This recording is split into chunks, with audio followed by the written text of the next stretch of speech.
Hello, dear listeners. Welcome to the English Globe. We're so happy to have you here today. Wherever you are in the world, thank you for tuning in to our podcast, a place where we explore global topics, world politics, and culture through simple and educational English. We believe that learning English becomes more powerful when it connects to real-world issues. So today, we have a very meaningful topic to discuss, one that has shaped international relations for decades. Yes, Adam. Today we'll talk about Trump's Middle East peace plan and its attempt to address one of the most complicated and emotional conflicts in modern history: the Israel-Hamas conflict. This issue has affected millions of lives, influenced global politics, and drawn attention from every corner of the world. Our goal in this episode is not to take sides or debate politics, but to help our listeners understand the background, purpose, and lessons of this peace plan in clear and balanced English. Exactly, Julia. The Middle East has always been a region of great historical, cultural, and religious importance. For thousands of years, it has been home to different peoples and civilizations. But in the modern world, it has also been a region of deep tension and conflict. When Donald Trump became president of the United States, he promised a new approach to peace, one that his administration called the deal of the century. Many around the world were curious to see whether this plan could finally bring lasting peace between Israelis and Palestinians. That's right. And this topic is important not only for political reasons, but also for educational ones. Understanding international relations helps you, our dear listeners, expand your English vocabulary, improve comprehension, and develop critical thinking. When we read about diplomacy, agreements, and negotiations, we also learn how global leaders communicate in respectful and strategic ways. This is a great opportunity to learn new words while understanding one of the world's most talked about peace efforts. Before we go deeper into this topic, we'd love to ask a small favor from you. If you enjoy listening to our podcast, please take a moment to like this video and subscribe to the English Globe on YouTube. Your support helps us continue creating more educational content like this, where English learning meets world knowledge, and it really means a lot to us when you become part of this growing community of curious learners. Yes, please don't forget to hit the like button and subscribe. Also, we would love to hear from you in the comments section below. Tell us where you're listening from, whether you're in Asia, Africa, Europe, America, or anywhere else. We have listeners from all around the world, and it's always inspiring to read your messages. You can also share your opinions about today's topic. What do you think about peace efforts in the Middle East? Do you believe diplomacy can bring lasting change? Your comments and thoughts help us build meaningful discussions. Remember, the English Globe is not just a podcast. It's a community where learners and thinkers meet to exchange ideas and learn together. Each voice adds value, and your ideas might inspire someone else on the other side of the world to think differently about peace, cooperation, and understanding. Now, before we begin exploring the details of Trump's Middle East peace plan, let's take a moment to understand why the world has always been so deeply concerned about the Israel-Palestine conflict. For over 7 decades, this issue has influenced diplomacy, regional politics, and even global stability. The Middle East is a key part of the world, connecting continents, cultures, and economies. That's why any step toward peace in this region has a global impact. When Trump announced his peace initiative in 2020, it drew attention from international media, governments, and analysts everywhere. The plan claimed to offer a new vision for coexistence based on economic development, mutual recognition, and regional cooperation. While many supported the idea of innovation in peacebuilding, others questioned its fairness and practicality. Still, it marked an important moment in modern diplomacy, and that's why we are discussing it here today, to understand its goals and the lessons we can learn from it. Learning about this topic also helps us think about the meaning of peace itself. What does peace really mean in international relations? Is it just the absence of war? Or does it include justice, equality, and mutual respect? These are powerful questions that every global citizen should think about. Through this podcast, we want to help you improve your English by discussing real global issues in simple, thoughtful language. That's an excellent point, Julia. And dear listeners, we invite you to listen carefully, take notes, and try to understand not only the facts, but also the way we use English to explain complex ideas. Each word you hear, each phrase you learn, brings you closer to mastering both the language and your understanding of the world. So, as we move through each section of this podcast, we'll analyze history, diplomacy, and the future of peace, all in clear and balanced English that supports your learning journey. Exactly. And always remember, knowledge of global affairs is part of becoming a fluent English speaker. English is the language of international dialogue, and when you understand world events, you can communicate with more confidence, empathy, and depth. So, stay with us as we take a thoughtful journey through Trump's Middle East peace plan. What it proposed, how it was received, and what lessons it offers for peace and understanding in today's world. So, let's begin this journey together, with open minds and a shared desire to learn. Once again, don't forget to like this video, subscribe to the English Globe, and share your comments below. Tell us what peace means to you. Because every opinion, every perspective, and every learner matters in this global conversation. To truly understand Trump's peace plan, we first need to understand the long history behind the Israel-Palestine conflict. Many people hear about it on the news, but few know how it all began or why it continues to this day. The story of this conflict stretches back more than a century, filled with deep emotions, cultural ties, and competing national dreams. It's a story that has shaped the identity of two peoples, Israelis and Palestinians, who both see the same land as their home. That's right, Julia. The roots of the conflict can be traced to the early 20th century, during the time when the Middle East was under the control of the Ottoman Empire. After World War I, the empire collapsed and the region came under British control. The land we now call Israel and Palestine was then known as Mandatory Palestine, governed by Britain under an agreement with the League of Nations. During that time, both Jews and Arabs lived there, but tensions slowly grew as more Jewish immigrants arrived from Europe, escaping persecution and hoping to build a national homeland. Exactly, Adam. This period saw two national movements developing side by side. On one side, the Zionist movement, which sought to create a Jewish homeland after centuries of persecution. On the other side, the Palestinian Arab movement, which wanted independence for the Arab population that had lived on the land for generations. Both groups had deep historical and emotional connections to the same territory. And that's where the roots of the conflict truly began.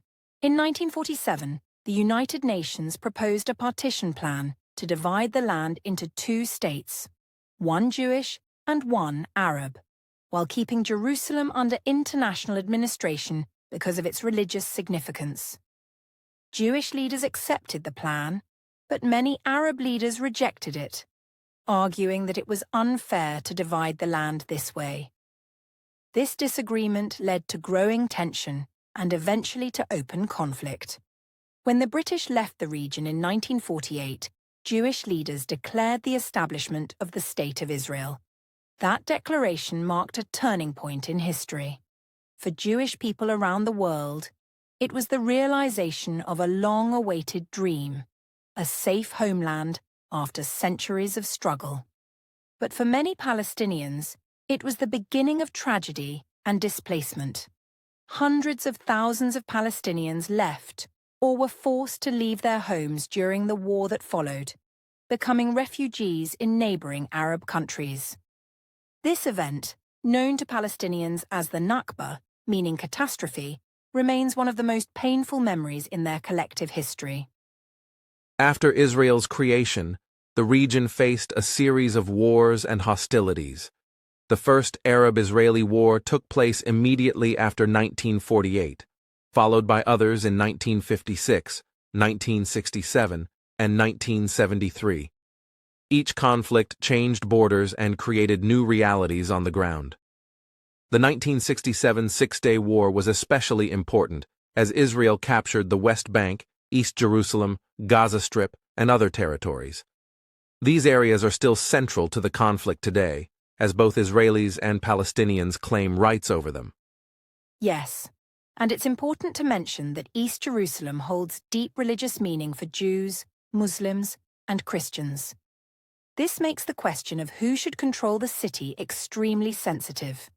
For Israel, Jerusalem is its eternal capital, while Palestinians hope to make East Jerusalem the capital of their future state.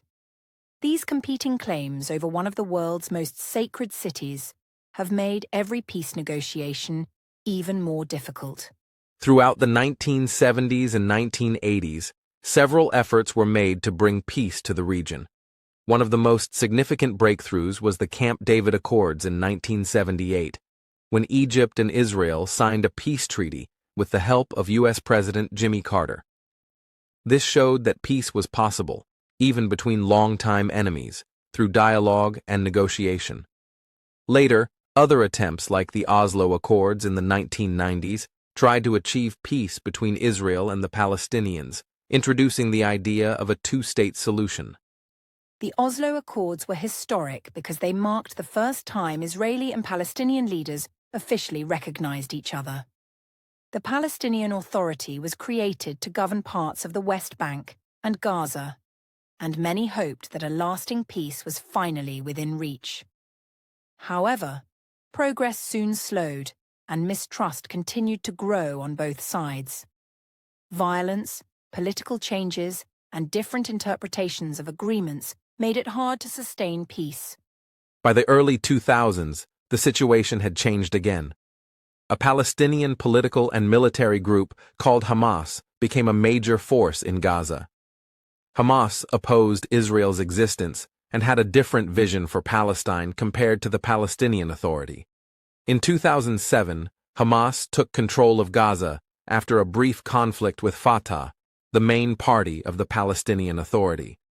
Since then, Gaza and the West Bank have been governed separately, one by Hamas and the other by the Palestinian Authority.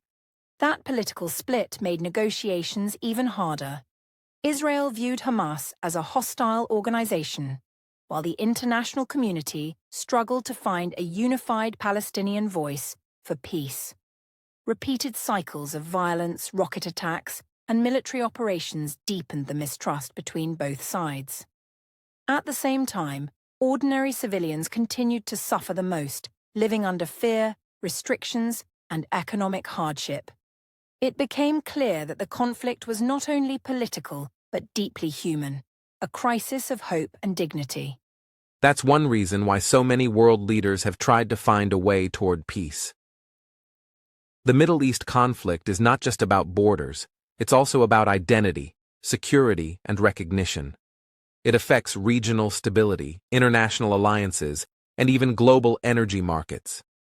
For decades, U.S. presidents have tried to mediate peace, from Carter to Clinton, Bush, Obama, and finally Trump.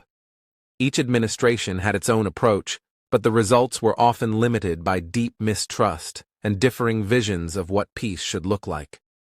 When Donald Trump entered the White House in 2017, he promised to try something new, a peace plan that focused on economic opportunity, regional cooperation, and security arrangements. His administration believed that by creating a new path and including neighboring Arab countries, peace could be built on shared interests rather than old divisions. This approach became known as the Deal of the Century, and it became one of the most ambitious diplomatic efforts of his presidency. Before we explore the details of Trump's plan, it's important to appreciate the historical depth of this issue. The Israel-Palestine conflict is not a simple disagreement between two sides.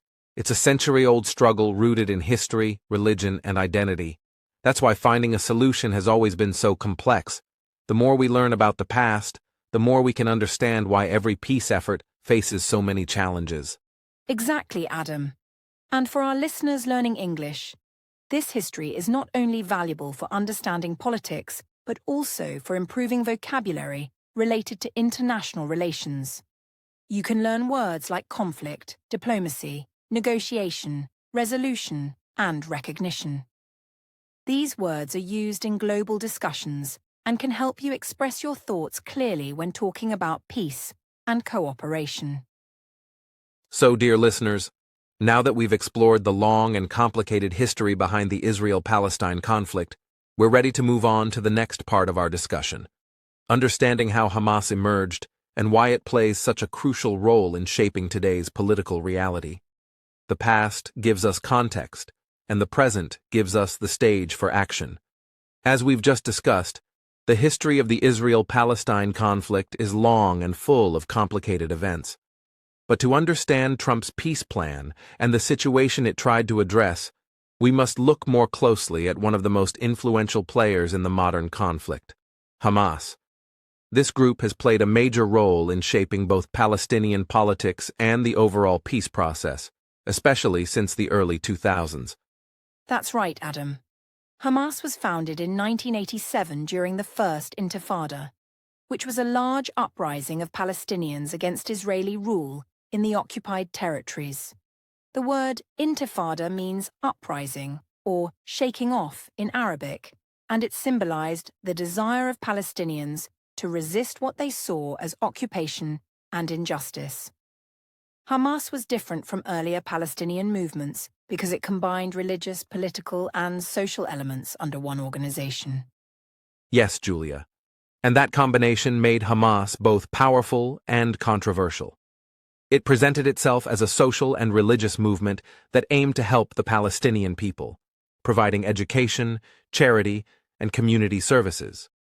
But it also became known as a militant organization that used violence as a form of resistance against Israel. Over time, Hamas built a large following among Palestinians who felt frustrated with the slow progress of peace talks and the difficult living conditions under occupation.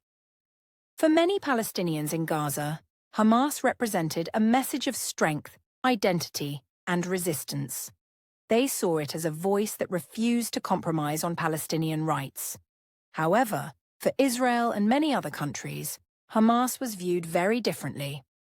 As a security threat and an obstacle to peace because of its attacks and refusal to recognize Israel's right to exist. This created deep divisions not only between Israelis and Palestinians, but also within Palestinian society itself. Exactly. Before Hamas took control of Gaza, the main Palestinian political force was Fatah, led by Yasser Arafat, who was also the head of the Palestinian Liberation Organization, or PLO. The PLO had signed peace agreements with Israel in the 1990s, including the Oslo Accords, which were meant to create a framework for future peace. But Hamas rejected those agreements, saying they gave up too much without solving the fundamental issues of occupation and refugees. That disagreement between Hamas and Fatah eventually turned into open conflict. After years of political tension, the situation reached a breaking point in 2006, when Hamas won the Palestinian parliamentary elections. Many observers were surprised by their victory, which showed the level of public frustration with corruption and slow progress under the Fatah-led government. However, the victory also created an international crisis because most Western countries refused to deal with Hamas due to its militant activities. The following year, in 2007, the rivalry between Fatah and Hamas exploded into violence. After several months of fighting, Hamas took full control of the Gaza Strip, while the Palestinian Authority, led by Fatah, retained control of parts of the West Bank. Since then, the two territories have been politically and administratively divided. Gaza has been governed by Hamas, and the West Bank by the Palestinian Authority. This division has remained one of the biggest challenges to achieving peace, because there is no longer a single Palestinian leadership that represents all people. That's an important point, Adam.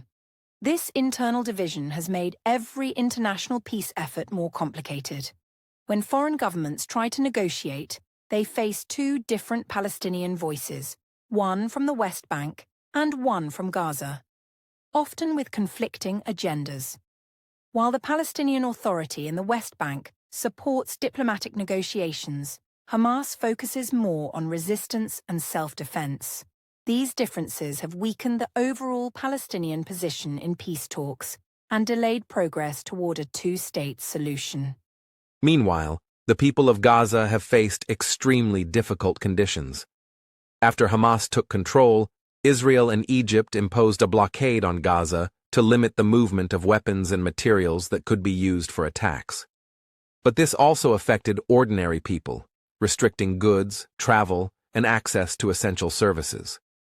Over time, this led to a humanitarian crisis, with high unemployment, poor infrastructure, and limited access to clean water and electricity. The situation has made daily life very hard for the residents of Gaza. And that's one of the sad realities of this conflict. The political divide has created not only physical separation, but also emotional and social distance between Palestinians living in different areas.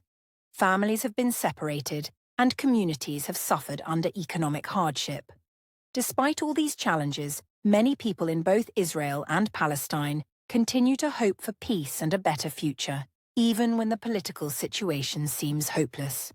Yes, and from an international relations perspective, the rise of Hamas also changed how other countries approached the conflict. Some nations viewed Hamas as part of a larger regional struggle involving ideology and power.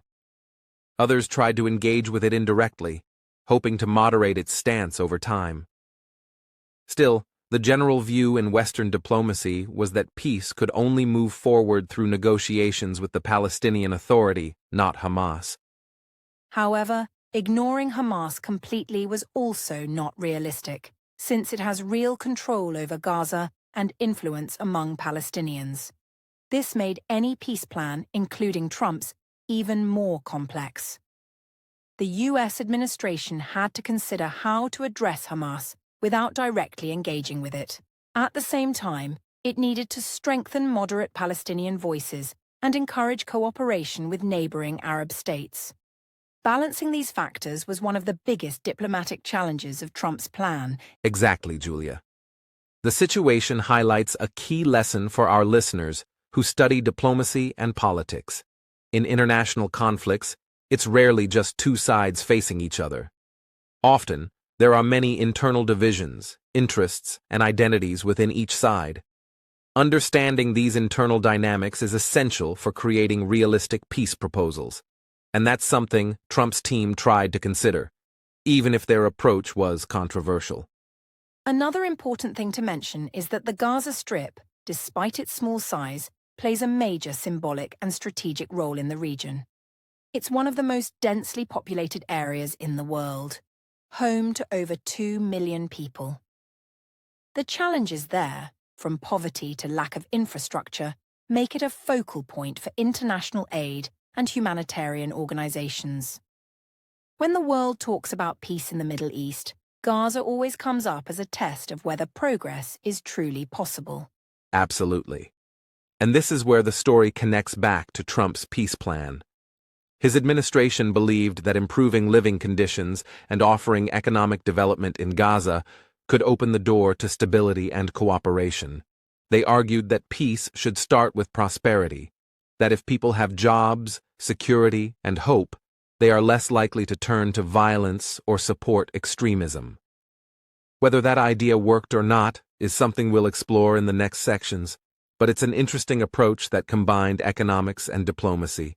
And for our listeners learning English, this discussion helps you understand new vocabulary like uprising, governance, blockade, diplomacy, and negotiation. These are words often used in news, academic discussions, and international politics. When you understand their meanings, you can read global articles and watch world news with much greater confidence. English is not only a language for communication, it's also a tool for understanding the world around us. That's beautifully said, Julia. And dear listeners, this is exactly what the English Globe is about. Learning English while expanding your worldview. As we move forward, we'll look at how the Trump administration approached this long-standing conflict, what strategies it used, and how the world responded. But before we go there, take a moment to think about what we've discussed: the rise of Hamas, the internal Palestinian divide, and the human side of political struggle. Understanding these details will help you see why peace in the Middle East has remained such a difficult goal. Donald Trump's foreign policy in the Middle East was shaped by a different vision from that of his predecessors, as he sought to challenge traditional diplomatic frameworks and instead focused on achieving results through direct negotiation, bold economic partnerships, and new regional alliances that could reshape long-term relations between Israel, the Palestinians, and neighboring Arab states.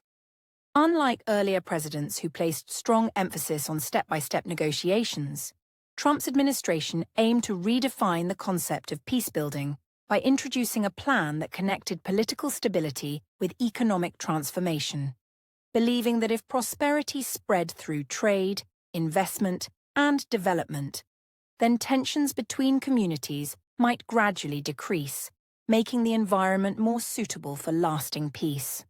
A central part of this strategy was Trump's decision to strengthen ties with Gulf countries such as the United Arab Emirates, Bahrain, and Saudi Arabia, convincing them that economic cooperation and normalization of relations with Israel could create a new regional balance that encouraged peace and reduced dependence on old patterns of rivalry that had defined Middle Eastern politics for decades.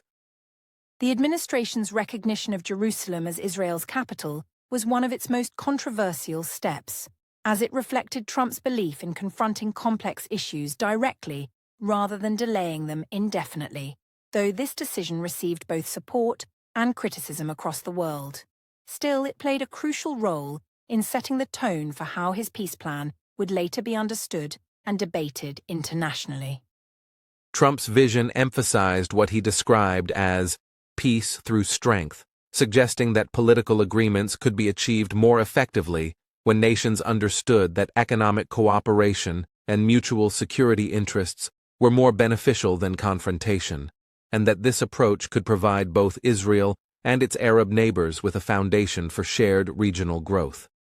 Jared Kushner, Trump's senior advisor and son-in-law, became one of the main architects of this new diplomatic design, and his leadership focused heavily on building partnerships with countries willing to engage in open dialogue. He also emphasized the importance of modernization, private sector investment, and reducing corruption as tools that could improve conditions for both Israelis and Palestinians. The administration's broader Middle East policy also led to the historic Abraham Accords, through which several Arab nations normalized relations with Israel for the first time, marking a major diplomatic breakthrough that demonstrated how economic collaboration could sometimes open political doors that decades of traditional negotiation had been unable to unlock successfully. However, Trump's peace plan, often referred to as the deal of the century, was not only about improving Israel's relations with its neighbors, but also about creating a vision in which Palestinians could benefit from significant financial investments, infrastructure projects, and job opportunities that were intended to stimulate economic independence and long-term development. The plan's political framework was designed to redefine borders and governance in a way that Trump's team believed could ensure security for Israel, while granting Palestinians greater autonomy in certain regions. Though the details were complex and raised concerns among analysts who questioned whether the proposed system could lead to genuine statehood or lasting equality. What stands out about Trump's foreign policy in the Middle East is that it merged diplomacy with entrepreneurship, using investment as a language of peace and trade as a bridge for understanding. While opinions remain divided, the plan undeniably reshaped discussions about how modern governments might pursue peace not only through political negotiation, but also through economic innovation. The Trump administration's peace initiative, officially introduced in January 2020 and known as the Deal of the Century, represented one of the most detailed and ambitious diplomatic efforts of modern times, combining political, economic, and territorial strategies in a single vision that sought to end decades of tension between Israel and the Palestinians through development, compromise, and regional cooperation. The structure of the plan was divided into two fundamental parts: an economic framework and a political blueprint, both designed to work together in reshaping how peace and prosperity could emerge in the Middle East, reflecting Trump's belief that economic success could serve as the foundation upon which political understanding and lasting coexistence might be built. The economic component proposed an investment of nearly $50 billion to be distributed over 10 years, with the goal of improving infrastructure, education, healthcare, technology, and tourism in the Palestinian territories and neighboring Arab countries. It imagined a Middle East where shared projects replaced conflict and where growth replaced destruction as the region's defining theme.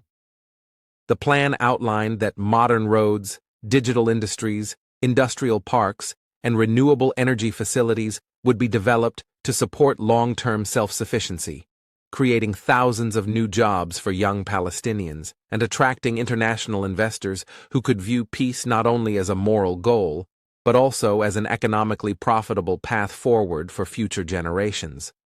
On the political side, the plan suggested that Israel would maintain sovereignty over existing settlement blocks in the West Bank, while the Palestinians would be offered an opportunity to establish an independent state on the remaining land with its proposed capital in specific areas of East Jerusalem that would allow symbolic recognition and administrative control.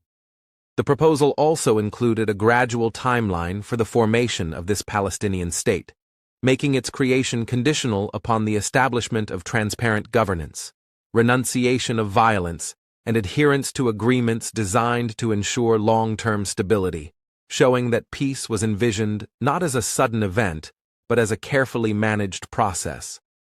Security was another key pillar of the plan, as it recognized Israel's right to defend itself, while also encouraging the development of Palestinian security institutions capable of maintaining law, order, and border management.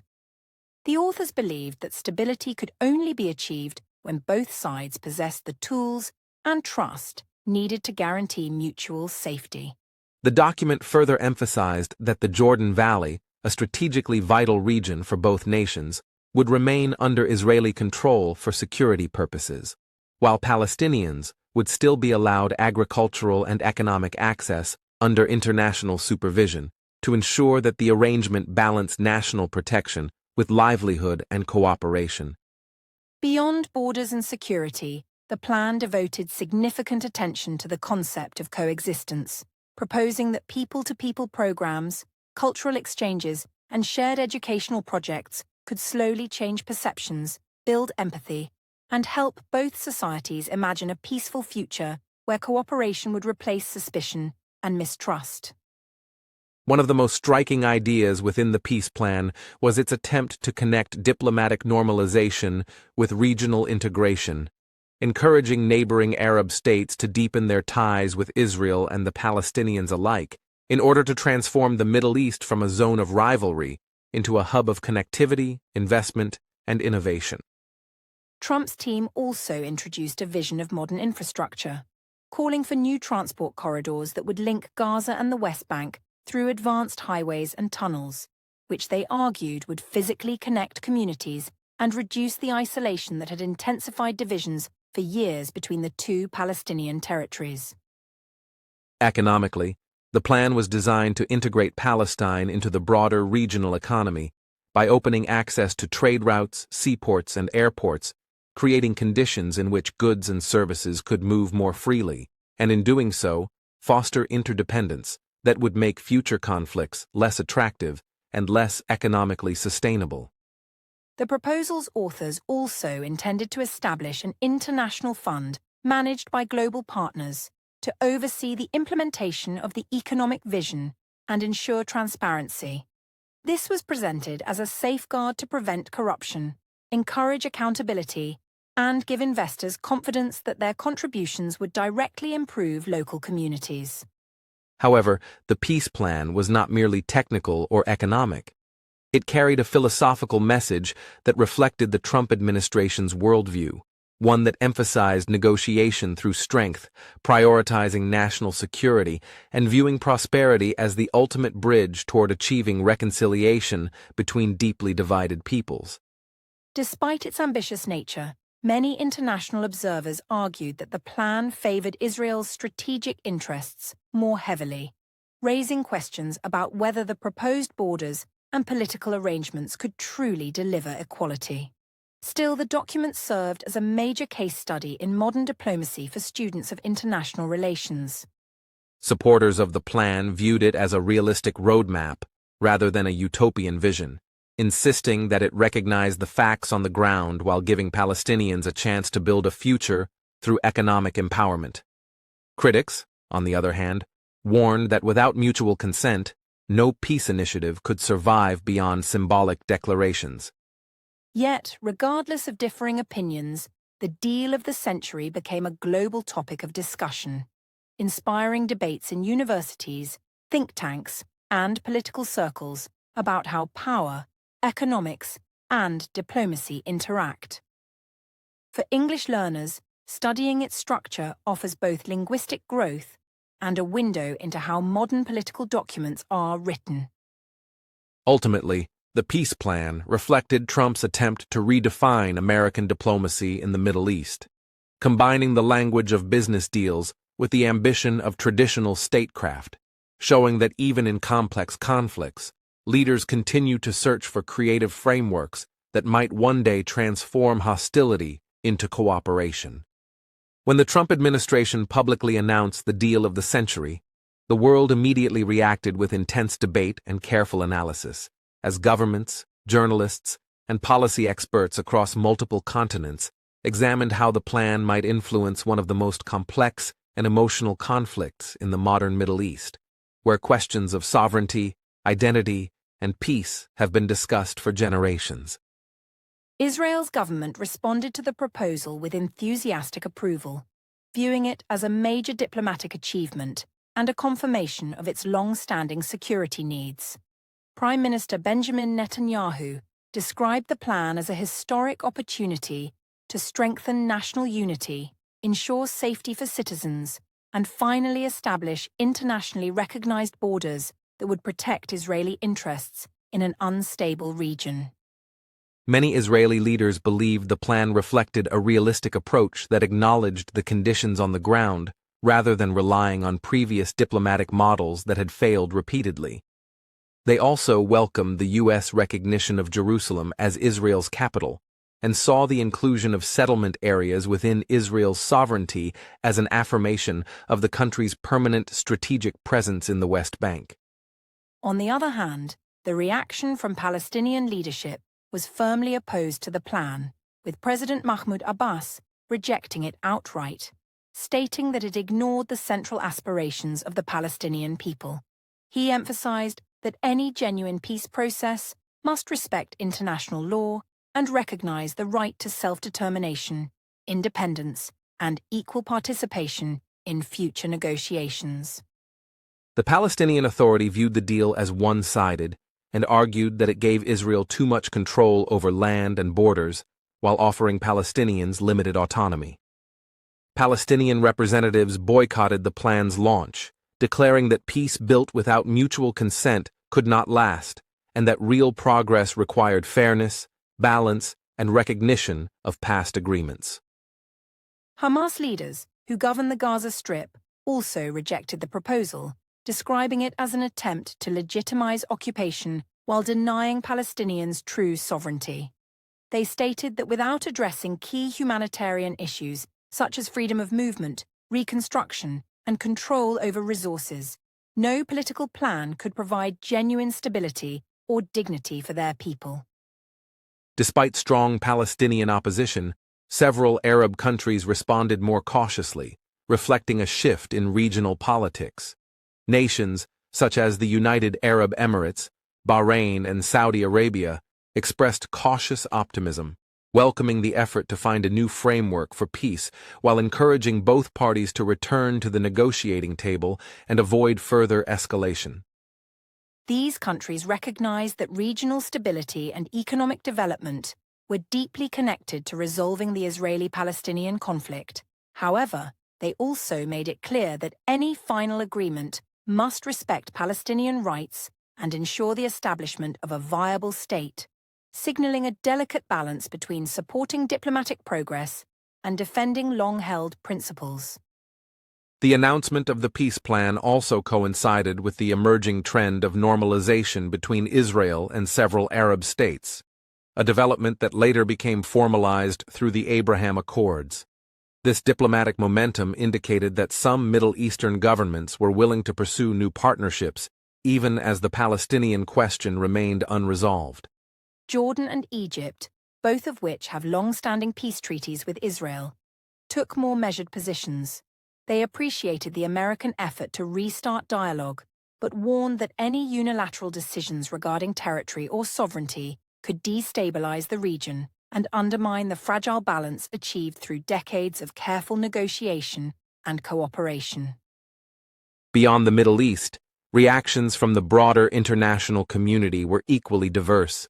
The European Union emphasized its commitment to a two-state solution based on pre-1967 borders, suggesting that while economic cooperation was valuable, political equality and mutual consent remained essential foundations for any sustainable peace process between Israel and Palestine.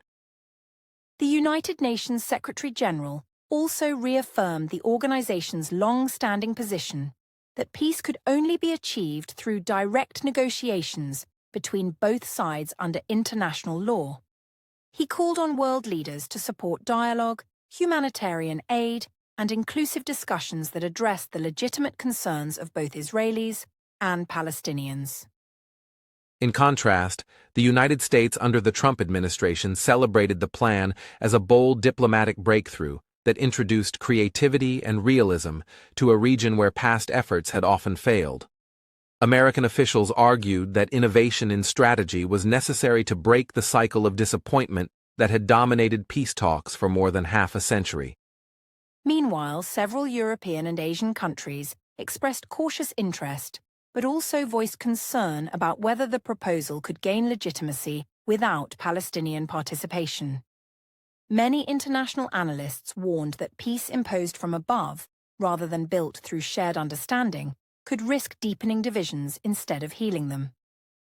Humanitarian organizations and global NGOs also entered the discussion, highlighting the social and economic implications of the peace plan.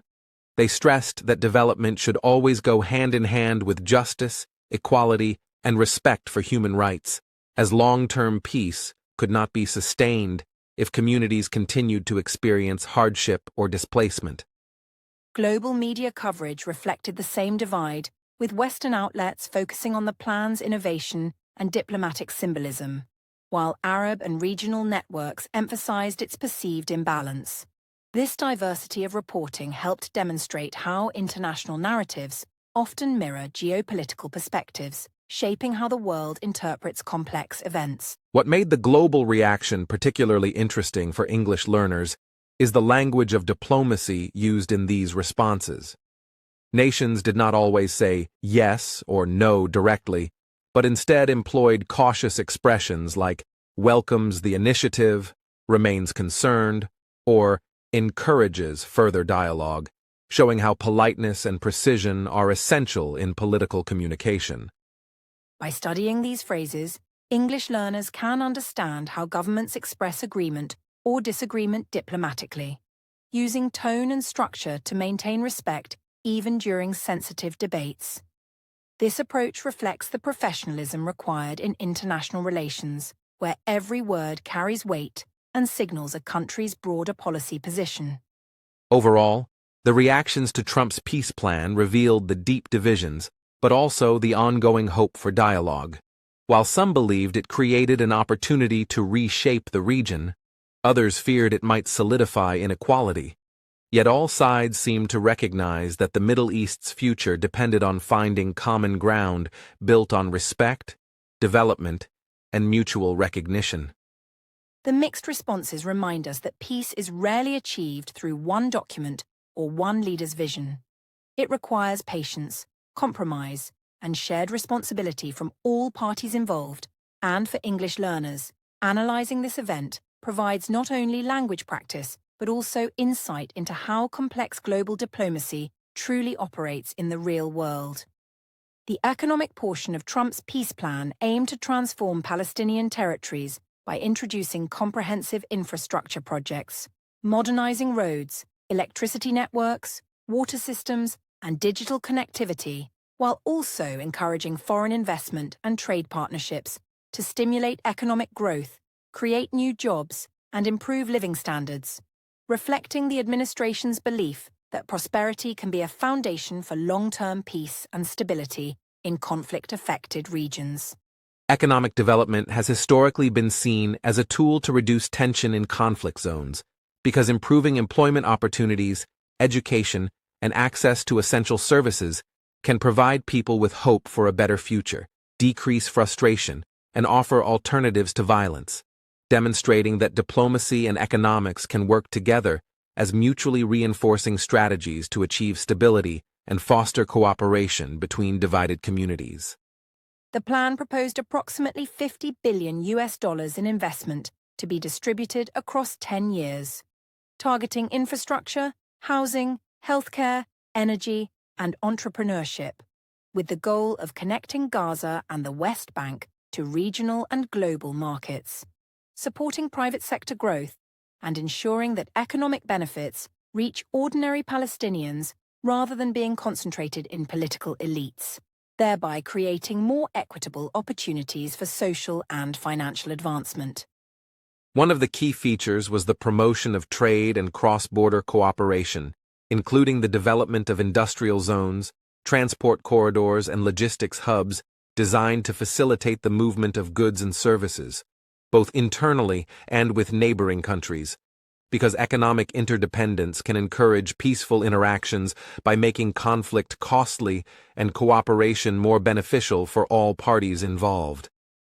The plan also highlighted the role of international organizations, foreign aid, and investment funds in supervising project implementation, ensuring transparency, and reducing corruption, which would allow both local and global investors to participate confidently, providing capital for development while teaching important lessons about accountability, governance, and efficient use of resources in politically sensitive environments.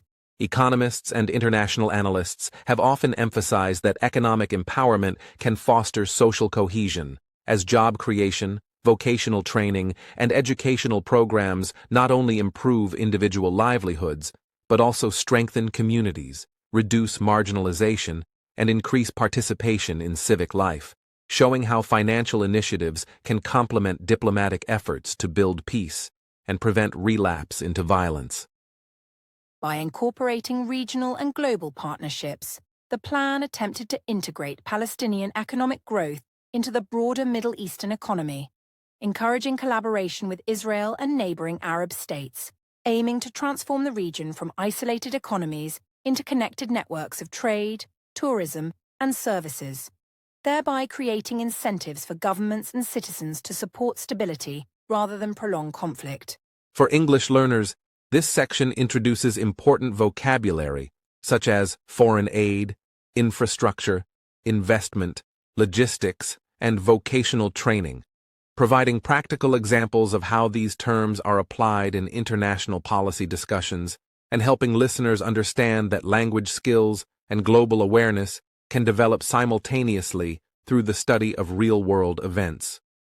The Trump administration also believed that linking peace to economic opportunities would provide tangible results for ordinary people, showing that diplomacy is not only about high-level negotiations, but also about addressing daily concerns like employment, public services, and access to modern facilities, which can influence public perception of political agreements and increase willingness to cooperate across historical divisions. Ultimately, the economic strategy of the plan was intended to demonstrate that sustainable peace requires more than political agreements.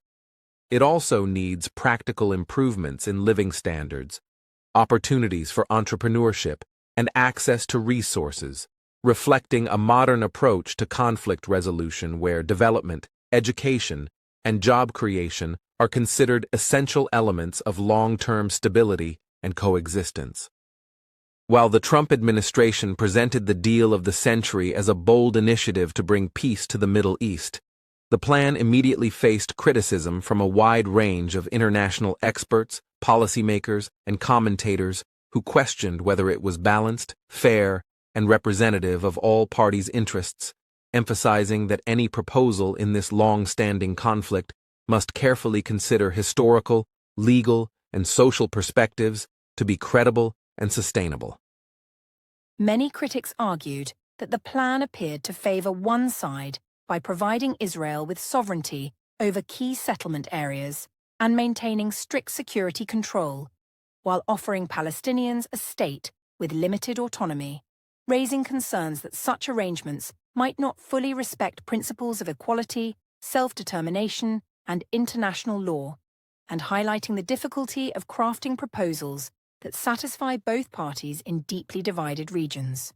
Experts also pointed out challenges regarding representation, noting that the Palestinian leadership, including the Palestinian Authority and Hamas, rejected the plan, claiming it excluded their input and failed to incorporate the perspectives of the communities directly affected, which reinforced the lesson that sustainable diplomacy requires active participation and consent from all stakeholders to ensure legitimacy and avoid further conflict.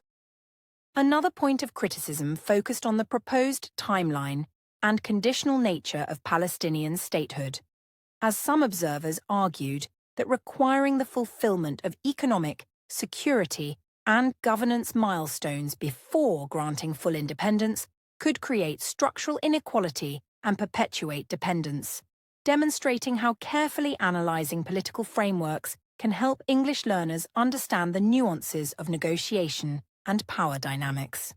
In addition, international organizations and regional governments emphasized that peace cannot rely solely on economic incentives, highlighting that political fairness, justice, and protection of human rights are essential components for lasting agreements, showing that evaluating global policies requires attention to multiple dimensions, including legality, morality, and practicality, all while using neutral and respectful language.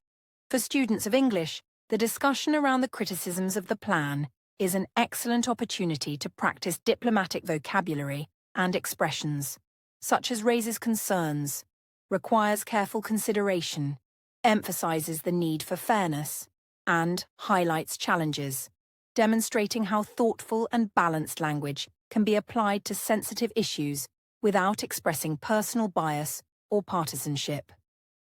Analysts also pointed out that regional politics complicated the reception of the plan, as neighboring Arab countries had differing views on normalization, sovereignty, and economic collaboration, meaning that even proposals with substantial investment and development incentives could face rejection if they were perceived as politically inequitable, showing that understanding cultural, historical, and social context is crucial for interpreting international reactions.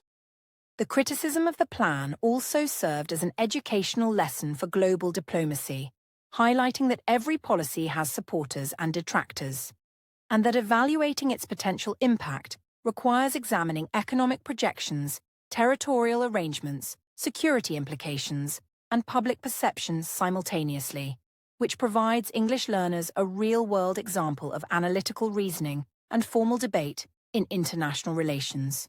Finally, the reception of the plan demonstrated that diplomatic challenges extend beyond the content of proposals to include timing, communication strategies, and messaging, as experts noted that even well-intentioned plans can face resistance if stakeholders feel excluded or if agreements are perceived as unbalanced, reinforcing the importance of inclusive negotiation, transparent dialogue, and careful framing of language in sensitive discussions. Overall, Section 8 illustrates that while the deal of the century presented innovative ideas, its reception shows the complexity of crafting policies in divided regions, offering English learners the chance to explore vocabulary and expressions related to criticism, negotiation, and diplomacy, while also practicing the use of neutral analytical language to discuss sensitive global topics without expressing personal opinion.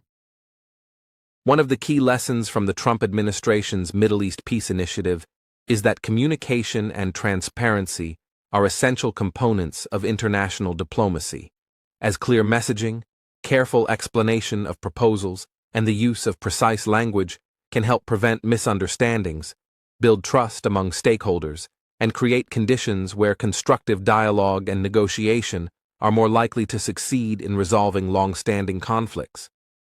Another important takeaway is the value of understanding cultural, historical, and social perspectives when crafting a peace framework, because negotiators must recognize how national identity, historical grievances, and community expectations influence responses to proposals, and acknowledging these factors can make bilateral talks more productive while reducing the risk of resistance or misinterpretation in sensitive diplomatic contexts.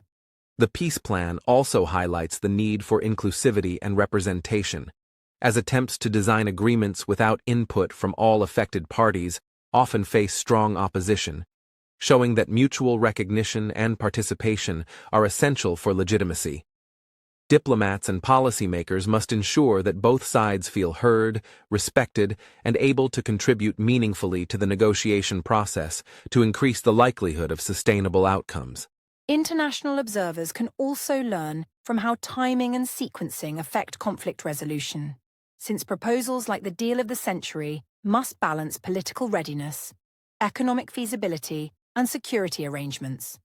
Introducing a peace framework too quickly or without sufficient consultation can undermine trust, while a phased approach that allows for dialogue, monitoring, and adjustments can strengthen confidence and improve implementation prospects. Economic considerations are another lesson that extends beyond the Middle East, as providing development incentives, job creation, and infrastructure projects can complement political agreements by offering tangible benefits to communities, fostering interdependence, and reducing incentives for conflict, demonstrating how modern diplomacy often integrates social, financial, and strategic dimensions to create conditions favorable for lasting peace. Studying the reception of the plan shows how language is a critical tool in diplomacy, since phrases such as bilateral talks, peace framework, mutual recognition, and joint initiatives convey professionalism, neutrality, and respect, teaching English learners how to express agreement, disagreement, or caution without inflaming tensions, while also modeling the vocabulary commonly used in international relations and negotiation contexts. Another lesson for conflict resolution is the importance of preparation and research, as understanding the history of disputes, current geopolitical dynamics, and potential areas of compromise is essential before proposing solutions. Diplomats and analysts must evaluate risks and opportunities carefully, using evidence-based reasoning to design proposals that are realistic, enforceable, and sensitive to the needs of all parties involved. Finally, the broader takeaway is that peace processes are complex, iterative, and often require patience, persistence, and adaptability, because even well-intentioned initiatives may encounter resistance or partial acceptance, and learning to respond with flexibility, empathy, and strategic planning is key for future negotiators who hope to resolve disputes in a fair and sustainable manner while maintaining the credibility and respect of all participants.